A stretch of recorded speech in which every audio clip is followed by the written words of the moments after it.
মানুষগুলো এবং এই কেন্দ্রের যিনি বিরোধী দলনেতা এই পূর্ব মেদিনীপুরের শুভেন্দু অধিকারী একজন গাদ্দার, যাকে টিভির পর্দায় টাকা নিতে দেখা দিয়েছে, তার অঙ্গুলি হেলনায় বিচারপতি অভিজিৎ গঙ্গোপাধ্যায়কে প্রজেক্ট করে গত 2 বছর ধরে শিক্ষা ব্যবস্থার অস্থিরতা তৈরি করে আমাদের সহকর্মীদের জীবন জীবিকা বিপন্ন করেছে। তাই তাদের মুক্তির দাবিতে এবং তাদের চাকরি ফেরানোর দাবিতে আমরা এই 45 ডিগ্রি টেম্পারেচার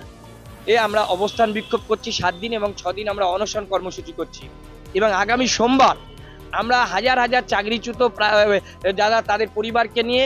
এইখান থেকে মহা মিছিল করে বিচারপতি অভিজিৎ গঙ্গোপাধ্যায় বাড়ির উদ্দেশ্যে যাবে এবং তাকে আমরা প্রশ্ন করব যে আপনার কোন অধিকারে আপনি এই চাকরিচ্যুতদের জীবন জীবিকা বিপন্ন করলেন, এবং ওকে প্রশ্ন করব যে আপনার রাজনৈতিক স্বার্থে আপনি রাজনৈতিকভাবে নিজেকে তুলে ধরার জন্যে আজকে সামাজিক অস্থিরতা করার জন্যে আমাদের সহকর্মীদের তাদের সামাজিক প্রতিপত্তি নষ্ট করছেন, তাদের সোশ্যাল